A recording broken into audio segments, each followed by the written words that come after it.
नमस्कार, स्वागत छ तपाईलाई धामी किचनमा। आज मैले मेरो किचनमा आलुको बल बनाउँछु। आलुको बल कसरी बनाउँछन् हेरौँ है त।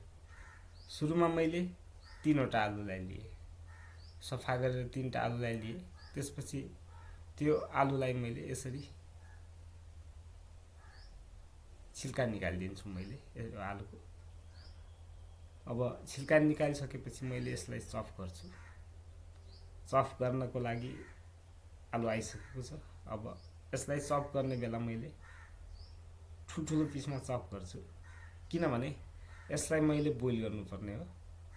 यो पुरै दाना राख्यो भने राम्रोसित बोइल हुँदैन। यसको ठुल्ठुलो पिस बनाएर मैले यसरी चप गरिदिन्छु सबै आलुलाई।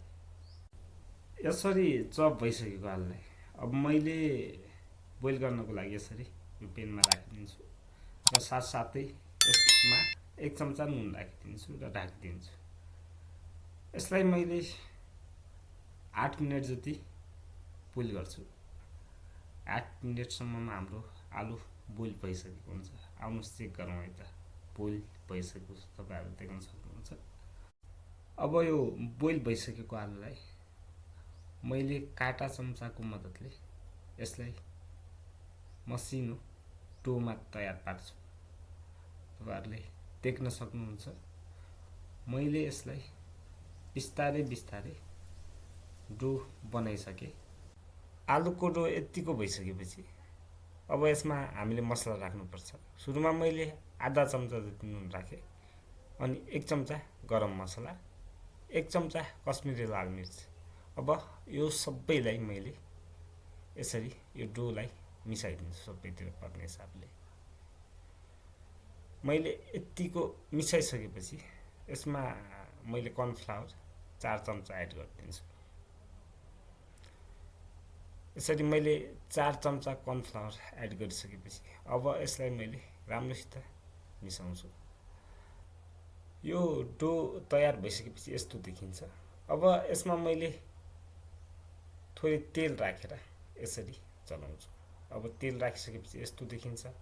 अब यसको मैले बल बनाउँछु। यो डोको यसरी बल बनाउँछु। तपाईहरुले देख्न सक्नुहुन्छ। मैले सबै बल बनाएर यसरी छुट्टा छुट्टै राखिदिए। अब मैले फ्राई गर्नुपर्ने हुन्छ। फ्राई गर्नको लागि मैले तेल आधा तातिसकेपछि मैले यसरी मिडियम फ्लेममा यो डोलाई राखिदिन्छु। अब बिस्तारै पकाउँछौँ हामीले मिडियम फ्लेममै। हामीले यसलाई 7 मिनेट फ्राई गर्छौँ। 7 मिनेट फ्राई गरिसकेपछि हाम्रो बलहरु यस्तो देखिन्छ। तपाईहरुले देख्न सक्नुहुन्छ। यो क्रिस्पी भइसकेको जस्तो देखिन्छ। 7 मिनेट फ्राई भइसकेपछि अब मैले यसलाई तेलबाट बाहिर निकाल्छु। मेरो 1-2 वटा बचेको छ। म यो काटा चम्चाको मद्दतले यसरी निकालिदिन्छु। निकालेर अब मैले यसलाई चेक गर्छु यो कतिको क्रिस्पी भएको छ भनेर। तपाईहरुले देख्न सक्नुहुन्छ। यो राम्रो क्रिस्पी भइसकेको छ। फुटाउँदा पनि दामी तरिकाले फुटिरहेछ। खाँदा लास्टै मिठो हुन्छ। तपाई पनि घरमा बनाउन चाहनुहुन्छ भने सजिलो रेसिपी छ, ट्राई गर्नु होला। भिडियो हेर्दिनुभयो त्यसको लागि धन्यवाद।